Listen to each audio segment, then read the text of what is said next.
Muy bien. Para poder analizar ahora los procesos que permiten el crecimiento y el desarrollo de los huesos, tenemos que partir de esta distinción, ¿no? Con dos conceptos diferentes. Ahí podemos ver una foto, una secuencia de un individuo desde el nacimiento, más o menos hasta los 4 o 5 años, lo estamos viendo ahí. Y ahí vemos crecimiento y vemos desarrollo. ¿Qué quiero decir con esto? El crecimiento implica un aumento de tamaño, ¿no? El crecimiento es un concepto cuantitativo, un concepto que se mide.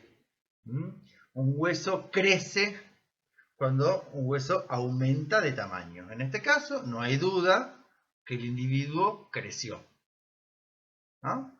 Si miramos el tamaño, por ejemplo, de este hueso frontal y el tamaño de este hueso frontal, el tamaño de esta pierna, el tamaño de esta pierna, hay una cuestión de crecimiento. Y fíjense que las dos veces dije el tamaño. Ahora, si hablamos de desarrollo, estamos hablando de un concepto cualitativo. El desarrollo implica adquisición de funciones.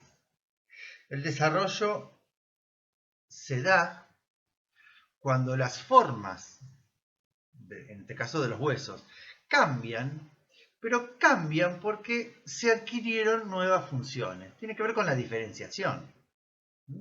Por ejemplo, aparece la función de la locomoción. El bebé no camina, a los 5 años sí, y entonces, al aparecer una nueva función progresivamente, ¿no? Se va modificando la forma, por ejemplo, de la columna vertebral. No solamente cambia el tamaño de la columna vertebral, sino que también cambia la forma. Y eso tiene que ver con la función que se va adquiriendo. Es decir, crecimiento y desarrollo son dos conceptos que van de la mano, que uno tiene que ver con el otro. Hay crecimiento cuando hay aumento de tamaño, hay desarrollo cuando hay cambios de forma debido a la adquisición de funciones. Y en el esqueleto en general nos vamos a enfocar, porque hoy vamos a estar hablando del crecimiento y el desarrollo de los huesos. Podríamos hablar, seguramente lo van a hablar en fisiología, del crecimiento y el desarrollo de los órganos, se me ocurre, de los músculos, no sé, o también digo, hay diferentes enfoques. Nosotros nos vamos a enfocar hoy en los huesos del esqueleto. Recuerden, nuevamente nos remontamos a los principios del año, cuando estudiábamos las características generales del esqueleto, que podemos hablar de dos partes en el esqueleto. Un esqueleto, fíjense, el eje del cuerpo, ¿está? El eje del cuerpo, y del eje, de ese eje, se encuentran suspendidas, pendiendo, colgando, por decirlo así, las extremidades. Podemos decir que hay un esqueleto axial. El esqueleto axial es el que forma el eje del cuerpo. Y un esqueleto apendicular, que son estas cuatro apéndices, estas cuatro prolongaciones. Son las extremidades superiores e inferiores. El esqueleto axial está formado por la columna vertebral y la cabeza ósea. De esta columna vertebral se sostiene, o como una dependencia de la columna vertebral, encontramos a la jaula torácica y a la cavidad pélvica.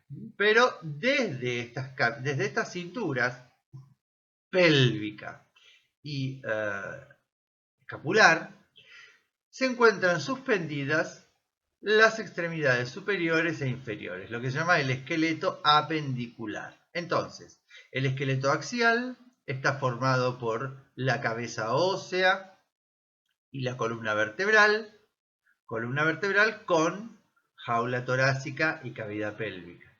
Y el esqueleto apendicular está formado por el miembro superior, el miembro inferior. Nosotros nos vamos a enfocar en algunas de estas partes, ¿sí? Aunque vamos a ver, aunque sea un poco por arriba, las diferentes formas de crecimiento y desarrollo en los distintos tipos de huesos, porque si miramos, son muy diferentes los huesos que forman el esqueleto apendicular y los huesos que forman al esqueleto axial.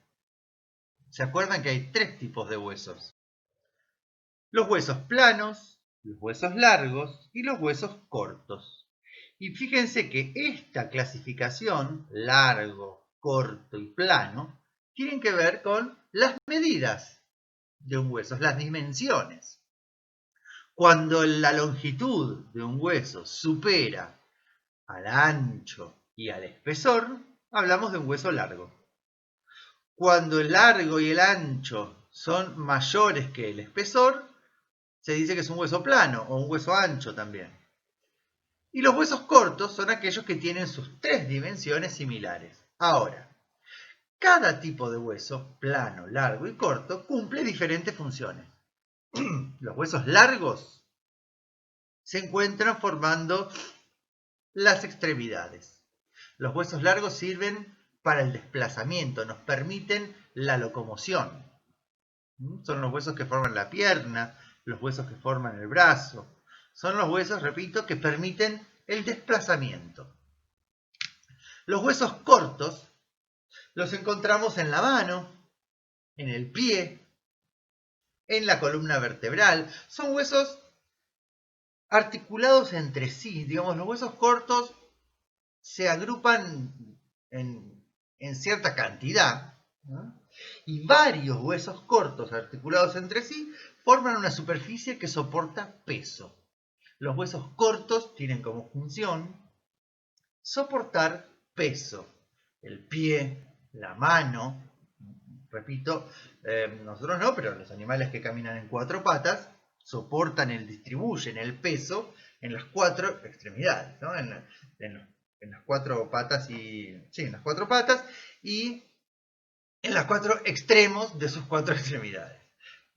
¿Está bien? Entonces los huesos de la mano, los huesos del pie, son huesos cortos. La columna vertebral está formada por huesos cortos. Las vértebras son huesos cortos que soportan el peso del cuerpo. Y por otro lado, los huesos planos son aquellos huesos que forman cavidades. Los huesos planos son huesos que forman grandes cavidades que protegen órganos. Por ejemplo, los huesos que forman la jaula torácica, una costilla, aunque parezca largo, es un hueso plano. Los huesos de la cavidad pélvica y, por supuesto, los que más nos va a interesar a nosotros, los huesos de la cabeza. Los huesos de la cabeza ósea son huesos planos, forman la cavidad craneal. Los huesos de la cara también son huesos planos. Tienen una forma un poco especial, ¿eh? Los maxilares, los cornes, ¿sí? Son huesos que tienen forma especial. Sin embargo, forman cavidades, la cavidad bucal, la cavidad nasal, la cavidad orbitaria. Por eso hablamos de los huesos de la cabeza ósea, tanto los del cráneo como los de la cara, como huesos planos. Y en estos seguramente nos vamos a enfocar. Porque además, cada tipo de hueso tiene una manera diferente de crecer. El crecimiento de estos huesos se da por diferentes factores. Siempre la aposición ósea, y esto Luciana y la cátedra de histología lo explicará muchísimo mejor, pero esa aposición, esa edificación que va haciendo sobre la superficie del hueso, ese depósito de nuevo hueso bien, esa es la principal manera de aumentar el tamaño de un hueso. Ahora, los huesos largos además crecen en longitud por la acción de un cartílago que está en los extremos de este hueso. El cartílago de crecimiento, cartílago primario. Acá interviene una hormona que actúa hasta determinada edad, la somatotrofina se llama, hormona de crecimiento. Los huesos planos, repito, acá es donde más nos vamos a enfocar, porque son los huesos que forman la cabeza y la cara, crecen y hay una gran importancia, un poco lo hablamos antes, de las suturas. Las suturas son las que permiten, cuando la sutura todavía tiene capacidad de seguir formando hueso, son las que permiten que estos huesos vayan aumentando de tamaño y desplazándose. ¿Se acuerdan que hablamos hace un rato? Hace un rato no, hablamos en la parte anterior de esta clase, en la primera parte, hablamos acerca de la importancia de las suturas, de las fontanelas. En la cara sucede algo similar, aunque hay nuevos factores de los que vamos a hablar después. ¿Sí? Quiere decir que la aposición ósea es la principal forma de formar tejido óseo sobre otro tejido óseo y así aumentar el tamaño de un hueso. Ahora hay otros factores que intervienen en cada tipo de hueso.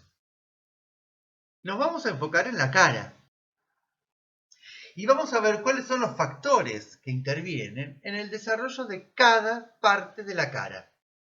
Un poco hablamos ya del cráneo, porque hablamos del crecimiento del pleurocráneo, y ahí hicimos mención a las suturas y a la fontanela. Hablamos ya del crecimiento de la base de cráneo, ¿no?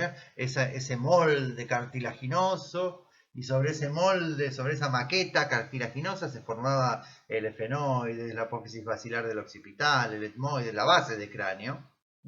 Hablamos un poquito sobre la importancia de esas sincondrosis, y ahora nos queda hablar de la cara. Y para analizar el crecimiento y el desarrollo facial, vamos a dividir la cara en 3 tercios. Los tercios faciales son la manera en que se analiza, en que se divide, mejor dicho, la cara para su análisis.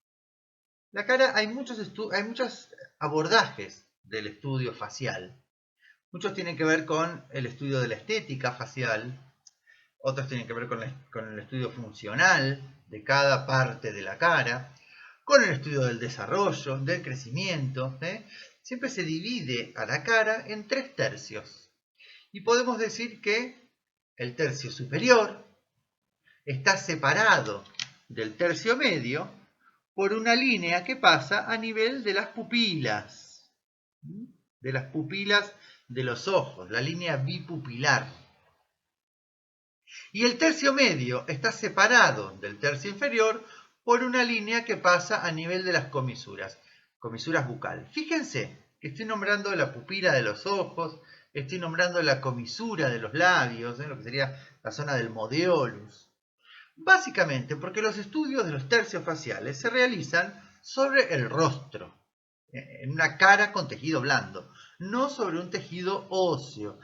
Son pocos los estudios que hay, aunque existen, pero la mayoría de los trabajos que hay sobre los tercios faciales refieren a los tercios del rostro. De hecho, fíjense que el tercio superior se menciona como límite superior de la cara a la línea por donde nace el pelo. Directamente es un límite completamente blando.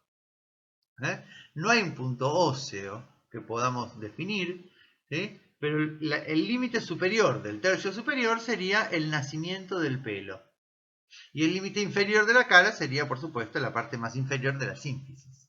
Quiere decir que tenemos un tercio superior, el tercio superior de la cara, fíjense, formado principalmente por huesos del cráneo.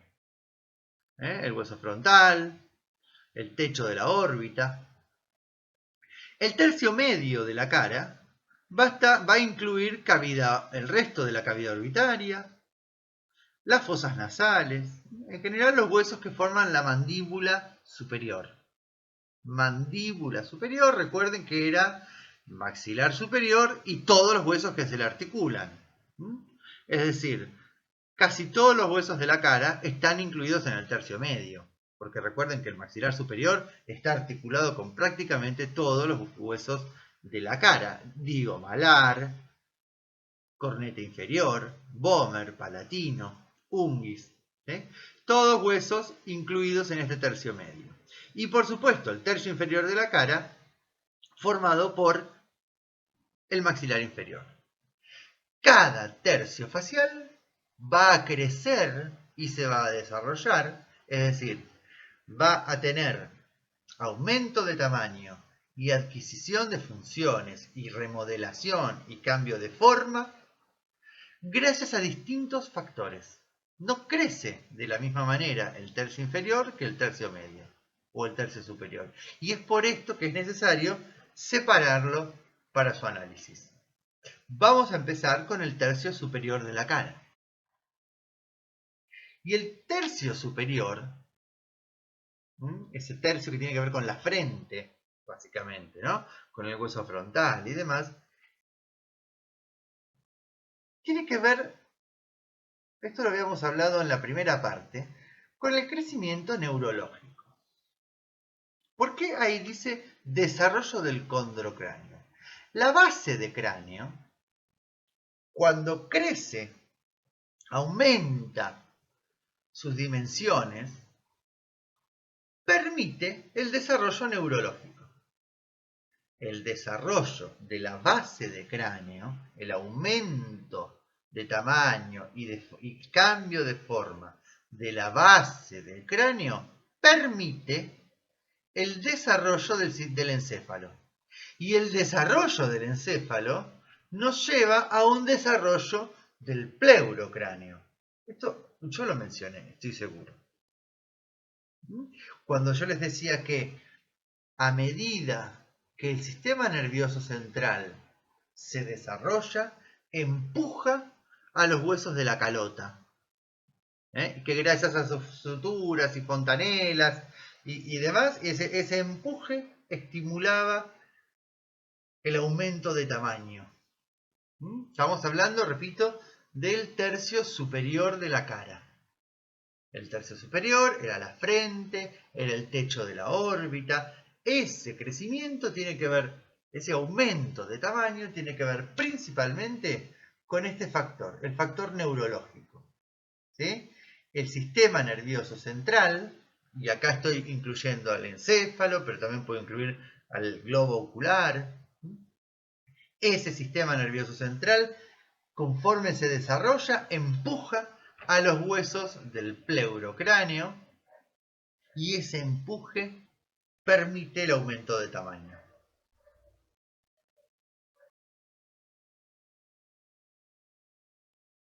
Bien, y entonces, la base de cráneo, repasando, ¿no? Esta base de cráneo que aumenta de tamaño, que permite o que aumenta de tamaño junto con el desarrollo del encéfalo. Y el desarrollo del encéfalo estimula al desarrollo de la calota. ¿Por qué estamos hablando de la calota de nuevo? ¿Sí? Porque hablamos en la primera parte de la clase del desarrollo del pleurocráneo, pero nuevamente lo traemos porque es el pleurocráneo el que interviene en el tercio superior de la cara.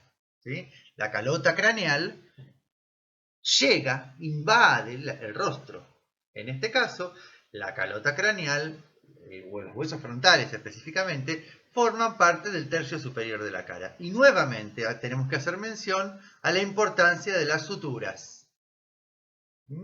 Las suturas dentadas, que son las que tenemos, por ejemplo, en la sutura coronal, entre el frontal y los parietales, o la sutura media sagital entre los dos parietales, son suturas dentadas.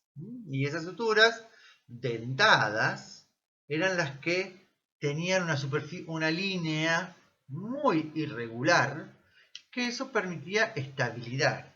Formaba como una traba entre los dos huesos y les daba una gran estabilidad. En cambio, la sutura escamosa, esto ya no está en el tercio superior de la cara, pero lo quise traer de vuelta. La sutura escamosa son esas suturas que, por ejemplo, entre el temporal y el parietal, se me ocurre, esas suturas que al tener una forma biselada, una forma con el espesor cortado en forma oblicua, ese bisel permitía que los huesos se vayan desplazando conforme iban creciendo. ¿Sí? Pero en el tercio superior de la cara, obviamente, hacemos mención específica a esto, porque el hueso temporal no lo incluimos en el tercio superior de la cara, sí en el pleurocráneo, la parte escamosa. Bien, esto era como un repaso de lo que habíamos dicho antes. Ahí tenemos imágenes. Acá tenemos, fíjense, esta sutura dentada. Esta es la sutura coronal. Acá hay otra. Fíjense, entre el frontal y el malar, una sutura dentada. Entre el efenoides y el frontal, una sutura dentada. Ahora, acá, el temporal, con otros huesos, forma una sutura llamada sutura escamosa. A ver si hay una foto para mostrarla. Nuevamente, suturas dentadas, dentadas. Esta es la sutura escamosa.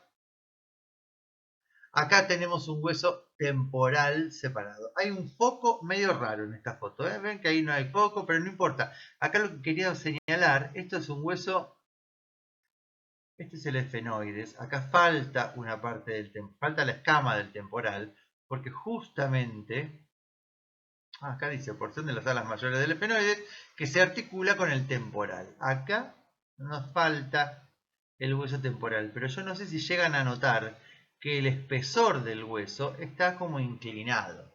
Hay un bisel y ese bisel permite que estos huesos se desplacen a medida que el sistema nervioso central que está dentro va empujándolos.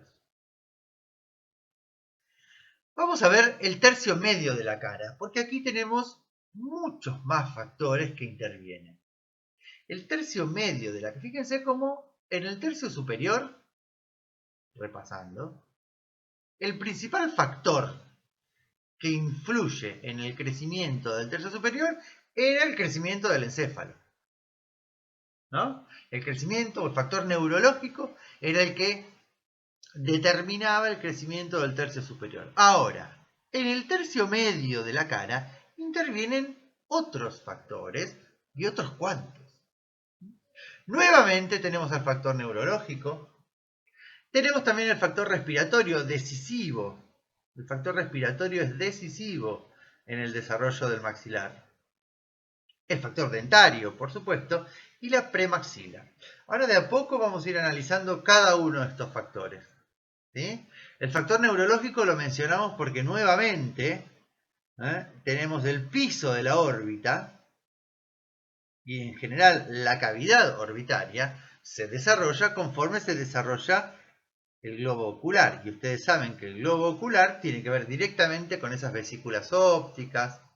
El globo ocular tiene que ver directamente con una dependencia, una prolongación del telencéfalo, de la parte más anterior del cerebro.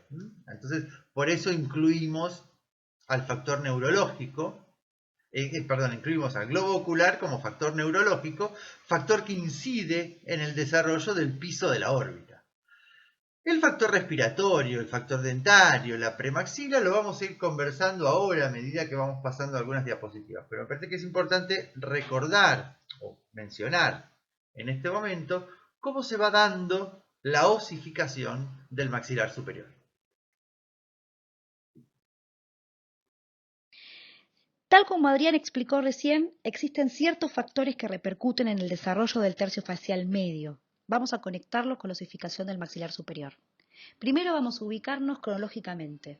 La osificación del maxilar superior comienza finalizando la sexta semana de vida intrauterina y vamos a organizar la osificación en una osificación externa y una osificación interna. Vamos a comenzar con la osificación externa. Esta ocurre a partir de dos puntos o centros de osificación situados por fuera del cartílago nasal. Un punto anterior, denominado premaxilar, que aquí en esta diapositiva figura con la letra A, y un punto posterior, denominado postmaxilar, que en la diapositiva figura con la letra B. La zona anterior está limitada hacia atrás por el conducto palatino anterior y lateralmente por dos líneas que parten de ese punto hacia la zona distal de los incisivos laterales. Esto lo podemos ver en la imagen que se ubica hacia la derecha de la diapositiva, que nos da la idea de la osificación interna que vamos a ver después. Pero volvamos a ver el dibujo que se ubica en la parte izquierda de la diapositiva. A partir del centro de osificación premaxilar, rápidamente se forman trabéculas que se dirigen en tres direcciones. Hacia arriba, para formar la parte anterior de la apófisis ascendente, hacia adelante, en dirección hacia la espina nasal anterior, y en dirección a la zona de las apófisis alveolares incisivas, dependiendo del desarrollo dentario. Del centro de osificación postmaxilar las espículas óseas siguen 4 rutas o sentidos distintos, tal como estamos observando en la imagen. Hacia arriba, para formar la parte posterior de la apófisis ascendente, hacia el piso de la órbita, uno de los factores que Adrián también nos mencionó. Fíjense cómo se vinculan entre sí este proceso con lo que acabamos de ver con Adrián. Hacia la zona de la apófisis malar y hacia la porción alveolar posterior desde mesial de los caninos hasta los molares. El conjunto de todas estas trabéculas van a formar la parte ósea externa del maxilar. Lo volvemos a decir, ocurre a través de osificación de tipo directa o intramembranosa. La osificación interna o profunda se inicia posteriormente. En este caso, las trabéculas avanzan por dentro de las crestas palatinas. Alrededor de las 12 semanas, los procesos palatines laterales se fusionan con el paladar primario hacia adelante y con el tabique nasal hacia arriba para originar el paladar duro. Para continuar con la osificación interna del maxilar superior, vamos a recordar un concepto que vimos en nuestra clase anterior que se relaciona con la formación del paladar secundario. Nosotros hemos visto que entre la 6ª y la 8ª semana de vida intrauterina se originan los 2 procesos palatinos laterales o los crestas palatinas. Estos inicialmente van a tener un crecimiento y desarrollo oblicuo porque a la par de que se está formando el paladar, se está formando la lengua. Al finalizar la 8ª semana de vida intrauterina, la lengua desciende así como lo hace el piso de la boca.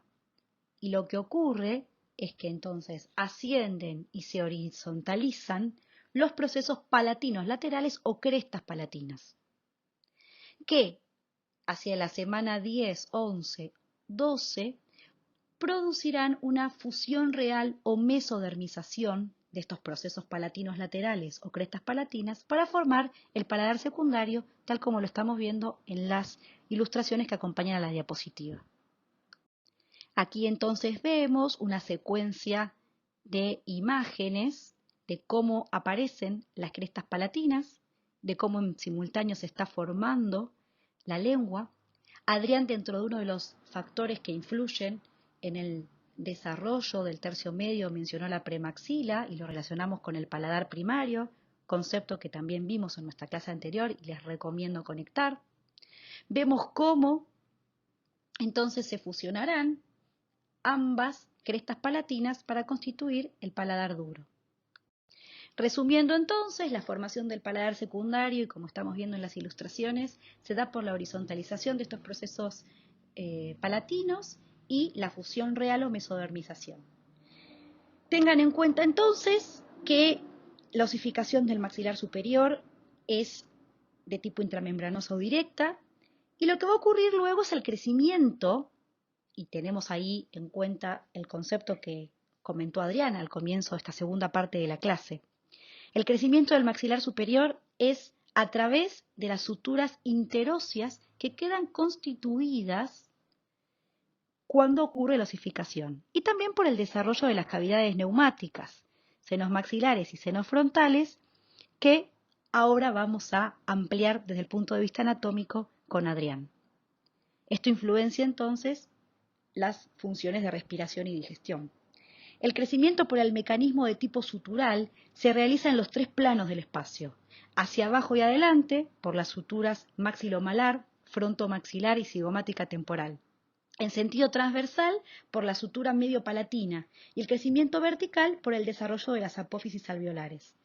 Durante el período fetal, la superficie externa de todo el maxilar, incluido la premaxila, crece por aposición, para permitir que aumente la longitud del arco cigomático junto con el desarrollo de los gérmenes dentarios, que tengan en cuenta que se están comenzando a constituir a partir de la 7ª, 8ª semana de vida intrauterina y que veremos en nuestra próxima clase. Además, se produce reabsorción del lado nasal del paladar, lo que genera un crecimiento hacia abajo del paladar y por ende un alargamiento vertical del maxilar. Nuevamente estamos frente a un proceso de modelación ósea. Bueno, y seguimos viendo entonces ahora cuáles son los factores que inciden en el desarrollo de este tercio, del tercio medio de la cara. el tercio que tiene como protagonista al maxilar superior. Porque recién vimos cómo el factor neurológico, les había mencionado, el globo ocular determina el desarrollo del piso de la órbita. Por el mismo motivo que el encéfalo incide en este tercio, porque el aumento de tamaño de ese órgano empuja a esta superficie ósea para que se desplace, para que vaya aumentando de tamaño. Y habíamos mencionado como otro factor decisivo en el tercio medio al factor respiratorio. Fíjense, acá tenemos un maxilar, una cabeza ósea, un dibujo, de un recién nacido, donde la función respiratoria aún no está desarrollada, ¿no? Digo, en un recién nacido recién se inicia esta función. Y miramos, si comparamos con la forma del cráneo de un adulto, hay un gran desarrollo vertical y transversal de este tercio. Miren lo que es el tercio medio de la cara, acá, y lo miramos acá. Si comparamos el maxilar superior del recién nacido y el maxilar superior de un adulto, vemos que hay una gran diferencia en altura y en el tamaño transversal. Y esa gran diferencia tiene que ver muchísimo con la neumatización de las cavidades paranasales, es decir, con el aumento de tamaño de los senos. Acá están señalados los senos maxilares como fundamentales, pero también inciden los senos frontales, los senos etmoidales, todas las cavidades paranasales. Pero el desarrollo del seno maxilar es una función primordial para el desarrollo transversal del maxilar. Y esto ustedes lo van a ver muchísimo el día de mañana cuando empiecen lo van a estudiar en otras materias, seguramente en odontopediatría, en ortodoncia, y cualquiera de ustedes el día de mañana en sus consultorios van a encontrarse con muchos casos, aquellos que atiendan chicos, de mamás que consultan preocupadas porque los dientes del niño están, bueno, saliendo un poco donde pueden, ¿no? Donde encontramos un maxilar superior muy estrecho, una boca muy chiquitita, los dientes no tienen lugar, las mamás consultan preocupadas y en realidad uno empieza a indagar un poquito y el nene no respira correctamente. La mamá te dice, no, sí, también lo estoy llevando porque el otorrino le quiere operar las adenoides. Cuando hay una alteración respiratoria, se traduce en el desarrollo del maxilar superior. Esto ustedes fíjense cómo. Recién cuando hablábamos del desarrollo, el sistema nervioso central empuja al tercio superior. Acá, las columnas de aire que uno respira, ese aire que inspira y que entra por fosas nasales, también entra a los senos y la neumatización del seno, ese lleno de aire, ese llenado de aire, esa membrana del seno maxilar, por ejemplo, va empujando al hueso, es una presión o una fuerza continua que se va dando, que va empujando al hueso. Y el hueso se va modelando, va tomando la forma, va aumentando de tamaño. Fíjense que los huesos de la cara, en particular el tercio medio, son huesos que responden a las fuerzas que se le aplican. Y esto que estoy diciendo, yo puedo hablar de fuerzas fisiológicas, como puede ser la fuerza que ejerce la columna de aire al respirar, o fuerzas que podemos aplicar con un aparatito de ortopedia para reemplazar alguna función o para estimular alguna función. Esto lo van a estudiar en otras materias, repito, pero si ustedes desde ahora que están empezando la carrera ya entienden algunas cuestiones fisiológicas, algunas cuestiones que tienen que ver con cómo funcionan el crecimiento, esto va a ser mucho más fácil, porque las materias, repito, la importancia de estas materias básicas, anatomía, histología, embriología, es que estas materias les estamos dando el fundamento científico para que después las técnicas puedan trabajar, para que ustedes entiendan por qué hacen tal o cual técnica, tal o cual aparato, ponemos este aparato, ponemos este otro. ¿Por qué? Bueno, desde la base, desde el primer día, y esto yo quiero que el día de mañana ustedes digan, esto me lo enseñaron Adrián y Luciana cuando estábamos en primer año, en segundo, perdón. ¿Sí? Entonces, ¿a qué me refiero con la neumatización de las cavidades paranasales? Justamente el aumento de tamaño de los senos paranasales, senos maxilar principalmente, empuja al hueso maxilar y estimula el desarrollo transversal. Miren, ahí tenemos el maxilar superior en un recién nacido, lo que les decía antes. Miren el tamaño. Este es el agujero suborbitario, la apófisis ascendente. Obviamente no tenemos apófisis alveolar en un recién nacido. Acá encontramos, o deberíamos encontrar, acá adentro, al seno maxilar. Ahí lo tenemos. Esta es la vista interna. No es del mismo hueso, no, es de otro un poquito, pero puse esta foto porque quería que vean el tamaño. Es apenas, pero no hay un volumen importante de este seno. El seno maxilar va aumentando de tamaño conforme la respiración nasal. Cuando el individuo respira por la nariz, esa corriente de aire que ingresa, al salir, también si sale por la nariz, ingresa en los senos.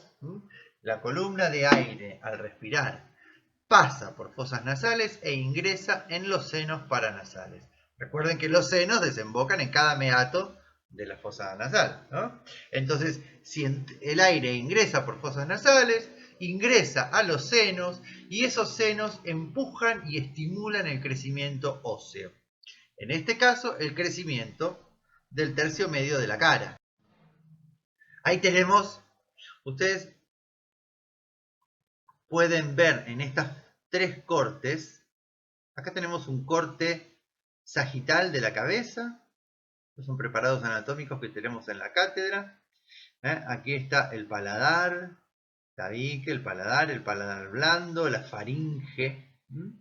Ahí, por ahí ingresa el aire, por ahí entra el aire a la tuba, lo que se llama la trompa de Eustaquio. Pero estas fotos me parece interesante, porque fíjense los cornetes.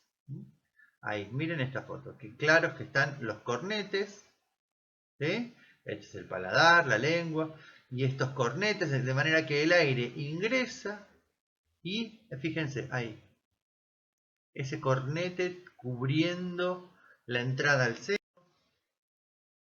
Acá, a grandísimo aumento, muy de cerca tenemos, este es el seno esfenoidal, este es un corte sagital, pero nuevamente estos senos, estos meatos, que eran donde desembocan los senos, por ahí ingresa el aire para poder llegar a los senos paranasales.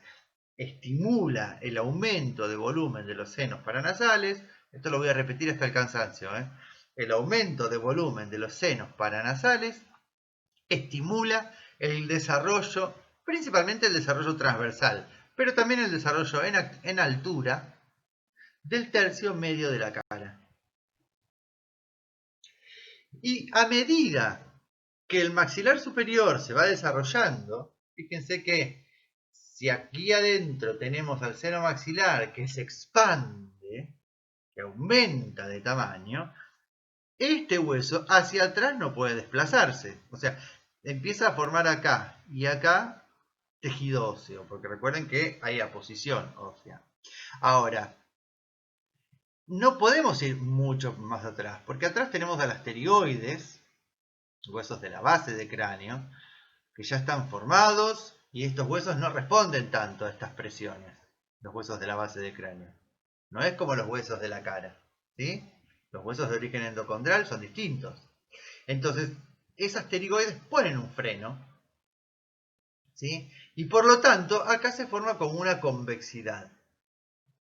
¿Está bien? Y el hueso no le queda otra que seguir aumentando de tamaño, pero yéndose hacia adelante. Adelante y abajo. Esto lo vamos a ver en una foto de perfil. ¿sí? Pero les repito, el seno maxilar se expande, ¿sí? Y esa expansión hacia atrás no tiene espacio, porque las apófisis pterigoides lo frenan.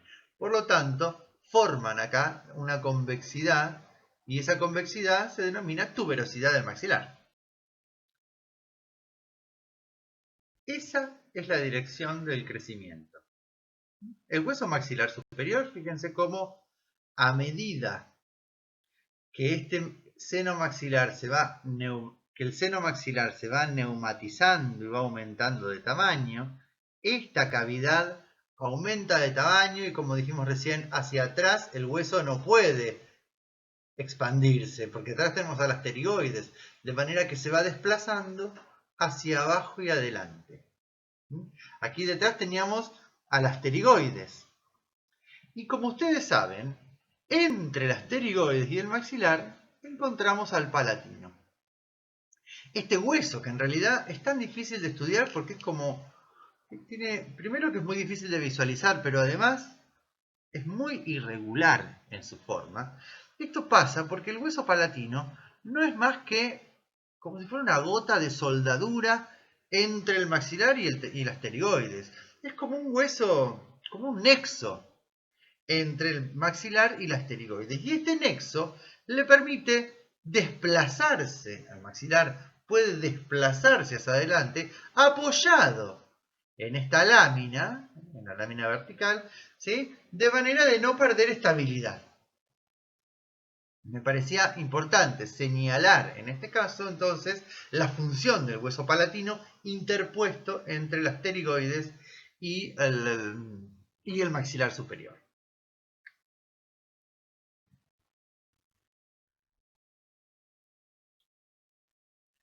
Me parece que es momento de incluir dentro de las funciones a la acción de la lengua. Porque la lengua, todo el tiempo, la lengua tiene varias funciones. Acá la tenemos, dentro de varias clases vamos a estudiar en detalle los músculos de la lengua, la región de la lengua. Eso todavía no lo tenemos, no lo vamos a ver, pero me interesa que ustedes vayan entendiendo que esta lengua es un órgano principalmente muscular. Y si yo les estoy diciendo que el tercio medio de la cara responde a las presiones que se le ejercen, por ejemplo, la presión del aire al respirar, que es una presión continua, la lengua también ejerce presiones en el tercio medio de la cara, porque tragamos saliva miles de veces por día. Quiere decir que durante miles de veces por día, esta lengua, el dorso de la lengua, se apoya en el paladar. Acá tenemos una foto, un corte sagital. Esta es la lengua y durante varias veces por día apoyamos primero la punta de la lengua atrás, cada vez que tragamos saliva, les pido que en este momento lo hagan, y que cuando tragan saliva, piensen dónde están poniendo la lengua. Primero la lengua se coloca detrás de los incisivos. Y después se apoya el dorso de la lengua sobre el paladar. ¿Sí? Esto es cuestión de ir empujando hacia atrás al líquido, en este caso la saliva. ¿Sí? Quiere decir, es como un movimiento peristáltico, pero de la lengua. Esta es una presión continua que la lengua ejerce sobre el paladar y sobre lo que llamamos la premaxila. Esto en anatomía llamamos la premaxila a la zona anterior del paladar. Paladar primario. ¿Sí? Ese paladar o esa zona palatina que le corresponde a los incisivos nada más. Incisivo central, incisivo lateral. La zona ósea del conducto palatino anterior. A eso le llamamos la premaxila. Entonces la lengua, durante la deglución es una de las funciones de la lengua, ¿sí? También tenemos para la fonación, para pronunciar y demás, pero acá estamos hablando de una función tan importante como la función respiratoria, la función de la deglución. Y cada vez que deglutimos, la lengua hace presión sobre los incisivos, sobre la premaxila, sobre el paladar. Y no solamente cuando deglutimos. Cuando tenemos la boca en reposo, la lengua también se encuentra apoyada, a veces sobre el paladar, a veces sobre el maxilar, pero entonces es una presión continua. Y esta presión continua va modelando y va estimulando el desarrollo del paladar y de la premaxila. Así como interviene el factor respiratorio, el factor deglutorio, la lengua, también influye en el desarrollo del paladar. Y si influye en el desarrollo transversal del hueso, también va a influir en la posición de los dientes, porque yo esto nuevamente lo quiero llevar al plano de la práctica odontológica. Cuando ustedes se encuentren con chicos que tienen trastornos en la deglución, ya los van a estudiar en otras materias, seguramente van a encontrar también esos trastornos representados en la posición dentaria. ¿Sí? Se traduce un trastorno, como es el trastorno de la deglución, se evidencia, se pone en evidencia en la posición de los dientes. La mamá del chico va a ir a consultarle a ustedes porque el chico tiene los dientes torcidos, pero seguramente no, pero nosotros debemos averiguar por qué se torcieron. Y si hay una cuestión de la deglución, si hay una cuestión respiratoria, si son cuestiones de este tipo, nosotros podemos trabajar sobre las piezas dentarias, pero es nuestro deber aconsejarle a la mamá que vea a un otorrino, que vea al fonoaudiólogo. ¿Sí? El trabajo con otros profesionales, el trabajo interdisciplinario, es necesario para lograr el éxito en los tratamientos. ¿Sí? Entonces, ponemos a la lengua como otro factor que incide en el desarrollo del tercio medio de la cara. ¿Sí? Muy bien, y este es el terreno donde actúa la lengua. Recién yo les estaba mencionando la función de deglución, ¿no? Y cómo la lengua se apoya en el paladar y estimula el desarrollo transversal del paladar, también el desarrollo anteroposterior, pero hay un desarrollo transversal innegable. Y este desarrollo transversal se da porque, o mejor dicho, se da gracias a un sistema de suturas. El paladar, la bóveda palatina, el paladar óseo, está formado por diferentes estructuras óseas relacionadas entre sí a través de estas articulaciones que hasta cierta edad aún conservan la capacidad de osteogénesis, aún conservan la capacidad de seguir formando tejido óseo. Las suturas de la bóveda palatina son varias, ahí van apareciendo los nombres, ahora los vamos a ir señalando, pero son suturas que las podemos estimular para aumentar el desarrollo. Por ejemplo, aquí en la línea media, las suturas aquí, que están en el plano sagital, son adelante la sutura interpremaxila o interpremaxilar.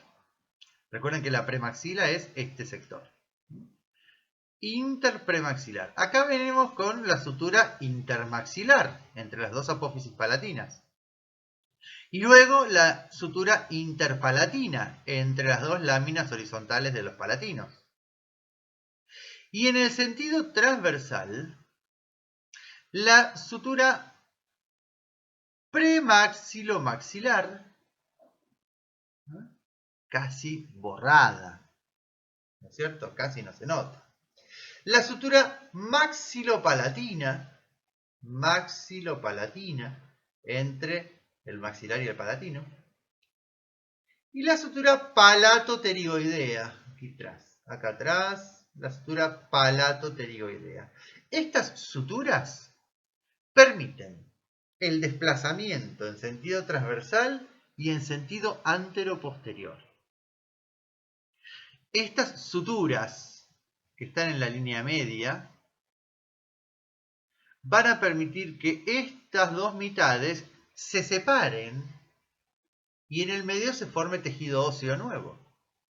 ¿sí? Es decir que las suturas que están en la línea media, estas, permiten el desarrollo transversal del maxilar. Mientras que las suturas transversales son las que permiten el desarrollo antero-posterior, el desarrollo hacia adelante del maxilar. Quiero decir, un maxilar superior muy estrecho, para expandirlo en sentido transversal, vamos a actuar sobre las suturas de la línea media. Ahora, un maxilar superior que está retraído, lo vamos a poder adelantar gracias, separándolo del palatino, del asterioide, traccionando hacia adelante, gracias a las suturas que están en la línea transversal. Por supuesto que esto se lo van a explicar en otras materias, donde vean las diferentes aparatologías, ¿sí? Aquel que le interese podrá dedicarse a la ortodoncia, a la ortopedia. Ustedes desde ya tienen que ir conociendo cuáles son estas suturas, que fisiológicamente sobre estas suturas actúa la lengua. Y esta lengua va a permitir el desarrollo transversal y el desarrollo antero-posterior del maxilar, pero principalmente el desarrollo transversal, igual que el factor respiratorio. Otro factor que tiene que ver y que influye mucho en el crecimiento vertical del maxilar superior o del tercio medio de la cara es el tabique nasal. Esto, ahí lo tenemos, el tabique en el embrión, conforme a medida que estos procesos palatinos se van haciendo cada vez más horizontales, el tabique va descendiendo, ¿no? ¿Se acuerdan que la lengua desciende? La lengua también se hace horizontal, va descendiendo. Las apófisis palatinas o procesos palatinos también se vuelven horizontales, descienden, y el empuje hacia abajo lo genera este tabique nasal. Y este tabique entonces permite o influye en el crecimiento vertical, en el aumento de tamaño vertical del tercio medio de la cara. Otro factor, hablamos del factor neurológico, que tenía que ver con el piso de la órbita. Hablamos del factor respiratorio, y ya que hablábamos del factor respiratorio, les hice la aclaración de la acción de la lengua. Hay un factor dentario que no podemos dejar de lado. Está claro que si comparamos el maxilar, y ya lo hemos visto en varias fotos, ¿no? La cara, el macizo facial óseo de un recién nacido y de un adulto, hay una gran diferencia en tamaño vertical. Y esto tiene que ver con que, por supuesto, en el adulto, en comparación del recién nacido, hay piezas dentarias, pero no solamente piezas dentarias, porque puede no haberlas. Tenemos una apófisis alveolo-dentaria. El hueso maxilar superior del recién nacido no tiene una apófisis alveolo-dentaria, que sí tiene el individuo a partir de la aparición de los dientes. Esto ya es diferentes edades, ¿sí? Acá tenemos un chiquito, esto tendrá, miren, más o menos preparado. Este espécimen tiene, a ver, acá tenemos, todavía no salió, este molar sale a los 6 años, así que acá estamos hablando de unos 5 años de edad. ¿Sí? Pero antes del año no hay piezas dentarias. A partir del año empiezan a aparecer en la boca del bebé los primeros dientitos. Y eso implica un crecimiento en altura, ¿sí? De la cara, por supuesto. La aparición de la apófisis alveolar, la erupción, la salida de los dientes, genera un aumento de tamaño en sentido vertical. Esto, por supuesto, tiene que ver con el maxilar superior, pero también con el inferior. Después, cuando hablemos del tercio inferior de la cara, lo vamos a mencionar. Pero ahora, refiriéndonos al tercio medio de la cara, la apófisis alveolar, fíjense, acá hay una apófisis alveolo-dentaria. Estos son los dientes temporarios, los dientitos que aparecen en la infancia, y acá ya tenemos desarrollándose adentro los dientes permanentes. Todo este proceso de formación de las piezas dentarias, erupción de las piezas dentarias, aparición de la apófisis alveolar, todo esto genera un aumento de tamaño vertical que en este momento lo podemos evidenciar en el tercio medio, pero que también se da en el tercio inferior. Y repito, principalmente en el sentido vertical.